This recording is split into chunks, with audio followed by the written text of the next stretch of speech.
snitched on Kavon Grant. OTF Vonny, yeah. The shooting of Lil Pap, a 2019 shooting involving OTF Zoo, Kavon Grant, and Lil Durk, was blamed on Kavon Grant by Lil Durk's defense attorneys. How y'all feel about that?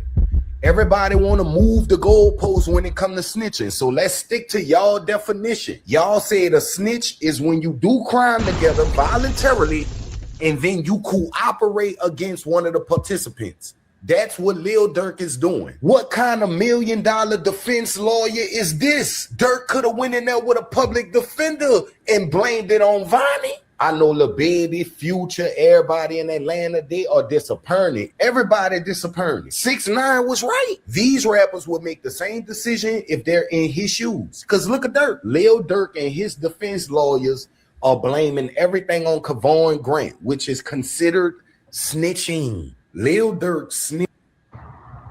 Lil Durk. I'm not a lawyer, but I just got home from day 1 of jury selection for Durk's federal trial. And somebody commented on one of my videos and said that I'm lying about attending the trial. So here's a picture of me from today at the courthouse. Okay. Anyway, day 1 was pretty quick. There were 80 jurors summoned to the courthouse for this case, and they all went to the 10th floor of the courthouse with the attorneys and the defendants. And so the public and the media were put in a courtroom on the first floor, separate from them. And that courtroom was audio only, so we couldn't see what was happening, but we could hear. Now, I will note that I arrived a little late, so some reporters may have went to the 10th floor before coming down to the first, and so they may have seen some of the jurors, and they may be able to report on the makeup of the potential jurors, but I didn't see the jurors, so I can't tell you what they look like. Okay, so back to the day, the judge went over the allegations of the case, he went over the charges, and then he mistakenly said that all of the defendants have pled guilty to these charges. Now, it was a mistake, and he quickly corrected himself and said that they have all pled not guilty to the charges, but us in the overflow room definitely looked around at each other. The judge also told the jurors that the case involves a successful and well-known rap artist, and so if they or someone they live with, for example, is a music executive or someone from law enforcement or have some kind of connection to the hip-hop industry, those are things the questionnaire would be asking and things that the attorneys may want to know. It doesn't mean that those people will automatically be disqualified, but it is something that the attorneys may want to question you further about. The judge also told jurors that this is, quote, not really a gang case. And then he later told them, these are not gang crimes. He said there will be a small amount of gang evidence and it will play a small role in the case, but there are some questions on the questionnaire that are dealing with gangs, but the jurors should not draw any kind of conclusions about those questions. Okay, so that was pretty much it. The jurors were sent to the jury room where they answered the questionnaire, and then they were dismissed for the day. The judge and the attorneys will now review those questionnaires overnight, and then all 80 jurors will return tomorrow, where they will be asked some follow-up questions by the attorneys based off of the answers they gave on the questionnaire. Now, welcome on in another episode of Galore. Now, leave your thoughts down below as far as in the comments, right? Y'all think he's going to walk off of this one? Put a 1 in the chat if you believe he's going to walk. Put a 2 in the chat if you believe that there's no walking allowed. Also, as far as this streak antic goes, whatever that means, right? The code that's been broken so many different times, right? I don't believe in it. I don't think you should believe in it either. It's foolery, if you asked me. But anyway, as far as the snitching situation, he basically told on a dead person. We all know that a dead person can't speak. Is that considered snitching, or is that him maneuvering himself out of the situation because he know a dead person can't talk? I just want to hear y'all thoughts on it. I just want to hear your thoughts. Leave them right down below in the comment section. Let's go. the goal for this case is to get to 16 jurors total. 12 will be deliberating and 4 alternates. And so once the attorneys get to that number, we will officially have a jury.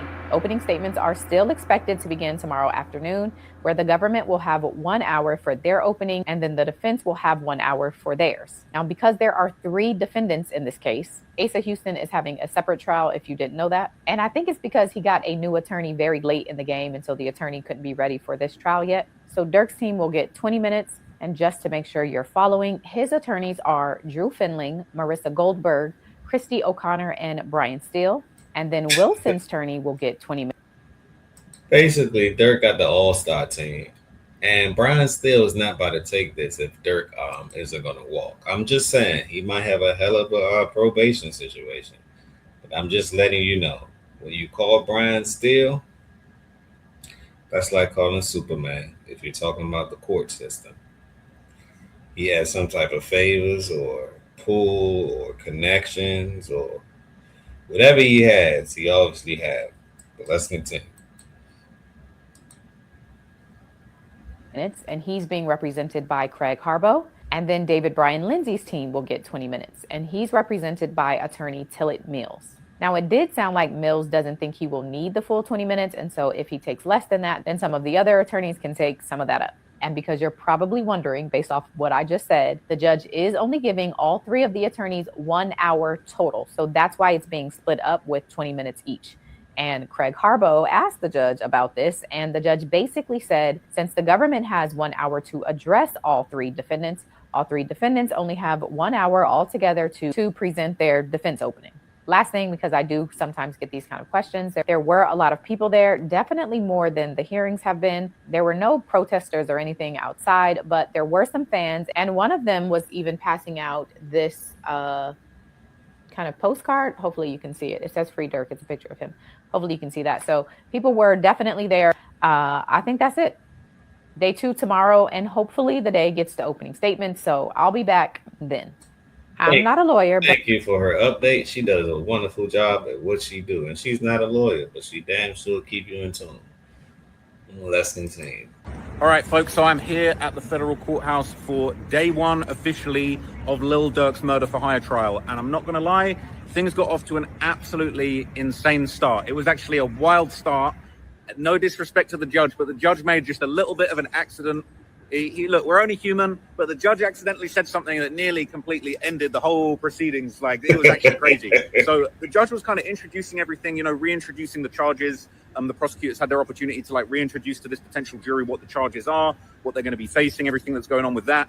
And what was really, really crazy is that, during the judge kind of explaining what was going on, he made just a slip of the tongue. It was completely accidental. It wasn't like anything where I don't think it was intentional. I don't think it was going to create any bias, but it was a pretty wild moment.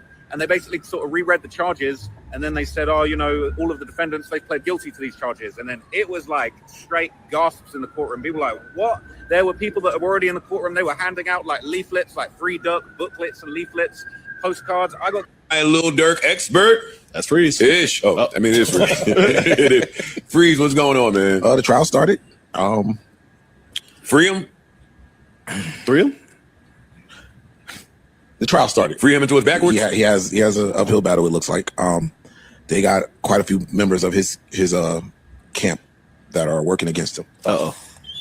Now, I thought that last week when we came in here and said, hey, they have 35 witnesses. A lot of people on the internet was like, you got 35 witnesses. It don't take that long to draw the picture or paint the story that you're trying to tell. That might be good news for Durk. I was like, or there's 35 niggas that's telling some shit that they want to hear. Mm-hmm. So they could be really trying to drive the point home to keep you where you are. I didn't take that as good news. Then you hear, listen, I don't know none of these niggas' names. OTF Jam. Yeah. OTF Jam was in the jail and they had the bunkie in there that's a federal informant. So OTF Jam told the bunkie, who's a federal informant, that Durk paid him to get back for D-Thing. And it's like, she getting crazy. See, but the thing a lot of people don't understand is how the court system actually works, right? People could say that you did this, and you probably did. 9 times out of 10, you probably did, allegedly, hypothetically, supposedly. But can you prove that he did it? And can you do it beyond a reasonable doubt? This is why lawyers are so important. Because if I could put doubt in which you just try to prove, then you're not standing on solid ground. So I think the lawyers, what they're going to do is put doubt. Oh, they're going to spread it. Fear, uncertainty, and doubt. Oh, they're going to spread it. To let you know some witnesses aren't credible. They could be making things up just for them to have lesser sentencing time. Can you prove exactly what your client just said? And we need evidence. We don't need any hearsay, she say, he say, we all say, what we think, what we know. Even if you've seen him do it, can you prove that he did it? And the way I see it is, I don't really think they can prove anything. That's just my opinion. Right? But leave your thoughts down below. And the reason why I say this is the only person that can prove something is Vonny. But guess what? The dead can't prove nothing in this physical realm. So you could say Durk did his homework, tied up his loose ends, allegedly, hypothetically, supposedly, and only he will know the truth. So it may be something that he's going to be going to the grave with.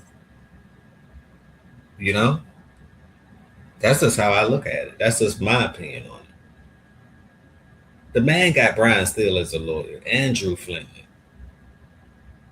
I don't think y'all know what's going on. See, to me, that's what the money do. The money don't care if you're right or wrong. What are you trying to prove? Are you trying to prove being right, or are you trying to prove being wrong? Which one? Let us know so we can prove it for you. And to me, that's what the money do. That's just to me, though. It's getting crazy. Did you see that thing that went viral? I don't know if this guy is testifying on him or not, but him and Durk are in a video together, but they got footage of him from the cop car to the side of the station crying, saying, I give you a homicide, I tell you a homicide. Yeah. So that person, the person you're talking about, the reason why that footage is out is because in the, I guess the indictment, where it lists like, you know, they'll when it's like a confidential witness, whatever, they'll use initials and stuff. And it said this person appeared in a video with Von, Durk, and they were at, I believe it was Icebox or something. So, you know, niggas went and found what video they talking about. It's him. So it identified the person. And then they found the other clip of him saying, I'll give you a homicide. So I'm it's talking like, about the cop opened the door. Yeah, and I he's in know. the back seat with the cuffs behind, like on Crying. him, and he is like falling apart. Nigga ain't even get in the building. And in the street while he's getting walked, he's like, I'll tell him a homicide. I'll tell you anything. I'll tell you a homicide. And who's the other dude again? I don't know anybody's names. No disrespect. I'm just not familiar with all of these names. Who's the other dude that they was like, they got testimony of him saying that Durk pulled him in the bathroom like, yo, you got to chill out, yo. That's him. Too many murders. That's him. That's what they're talking about. And that's when I knew that I was retired for good. Like, I pulled my niggas to the side and be like, yo, slow down with all this candy. Yo, man, you need to slow down. You driving so fast. You need to slow down. You killing too many people? You gonna too get many murders. Too many murders on us.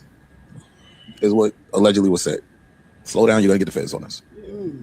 And they're using. If that's true, that means he knew about a couple murders and let him slide. He didn't think his man was out of line. Yeah, after two. Like, it's a limit, the threshold. All right, six murders. Past 4. Yo, come on, dog. What you doing, yo? 11 though? We was good with 5. But yeah, it's and they're using everything. Podcast appearances, music videos, text messages, lyrics. Wait, slow down. They're using evidence? Wait a minute. They turned their back. What's up? It's your boy Denad. I'm here at the federal court building in downtown LA for day 3 of lil Durk trial. Today we're gonna hear opening arguments from both the defense and the state. Real quick, there's some misinformation going on online. I think DJ Academic spewed it, saying that lil Durk had OTF Jam's baby mother pop. Listen, OTF Jam's baby mother was pop because she was a UPS worker and she had a master key to a lot of boxes, and niggas like to hit them boxes.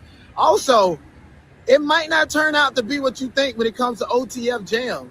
People are speculating that he is going to witness and testify that lil Durk gave him 50 bands to unalive someone. How is that possible? OTF Jam wasn't even in California when this incident occurred. And don't a lot of rappers give their homies dough when they get out of jail to get on their feet? You're gonna incriminate people because of that? Like the videos. Okay, so I'm not a lawyer, but I went to the Durk hearing today and I did a lot, so I'm not gonna have time to like edit a proper video. Just got out of the Durk trial. Opening statements will not be happening today. They were planned to have opening statements go on today.